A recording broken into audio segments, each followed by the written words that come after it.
UK government ने Pakistan, India, Turkey और सऊदीया समेत 55 मुल्कों में जाने पर ट्रैवल बैन आयद कर दिया है। इस पाबंदी का मतलब ये है कि अगर आप वहाँ पे जाते हैं और यूके गवर्नमेंट की एडवाइस के खिलाफ जाते हैं तो आपकी ट्रैवल इंश्योरेंस वैलिड नहीं रहेगी। अगर खुदा न खास्ता आपके साथ कुछ हादसा हो सकता है तो फिर ट्रैवल इंश्योरेंस वहाँ पे काम नहीं करेगी। तो इसलिए आपको यूके गवर्नमेंट की इस एडवाइस को सुनना चाहिए। आइए मैं आपको बताता हूँ कि आप पाकिस्तान, इंडिया, टर्की और सऊदीया के किन किन एरियाज़ में नहीं जा सकते, और उसके अलावा दीगर मुल्कों की लिस्ट भी बताऊँगा जिन पे यूके गवर्नमेंट ने 2026 में जाने पे पाबंदी लगाई है। सबसे पहले बात कर लेते हैं इंडिया की। इंडिया में यूके गवर्नमेंट ने कहा है कि ब्रिटिश सिटीज़न जो इंडिया का ट्रैवल करेंगे, अगर वो पाकिस्तान और इंडिया के बॉर्डर के 10 मील के अंदर जाते हैं तो वहाँ पे जाने पे बैन लगाया गया है। आपको एडवाइस की गई है कि उन इलाकों में जाने से गुरेज करें। इसके अलावा आप जम्मू और कश्मीर जाएंगे तब भी आप पे ये ट्रैवल बैन जो है वो लागू रहेगा और यूके गवर्नमेंट की एडवाइस के खिलाफ करता है। उसके बाद पाकिस्तान की बात कर लेते हैं।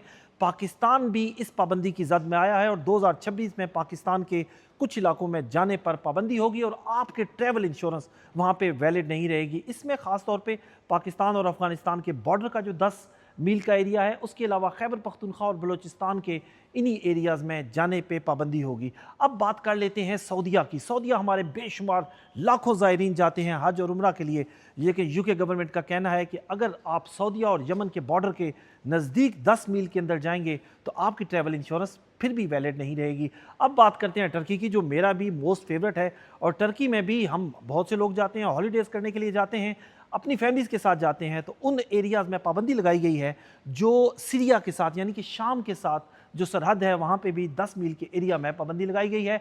इस ट्रैवल एडवाइस को फॉरेन ऑफिस ने ये ट्रैवल एडवाइस जारी की है कि ब्रिटिश सिटीजन जितने भी हैं वो इन मुल्कों में जाने की एहतियात बरतें, और इन मुल्कों में अगर वो जाते हैं, अगर उनके साथ खुदा न खास्ता कोई हादसा होता है तो फिर ये आपके लिए डेंजरस है। अब ये तमाम मुल्कों की लिस्ट आ रही है जिनमें बहुत से मुल्क शामिल हैं, जिनमें अज़रबैजान है, और ये पूरी एक लिस्ट है। इस लिस्ट को देखते हुए आप फॉरेन ऑफिस की ट्रैवल पे ज़रूर अमल कीजिए, और यूके गवर्नमेंट अगर आपको किसी मुल्क में जाने से मना करती है तो आपको उस मुल्क में नहीं जाना चाहिए।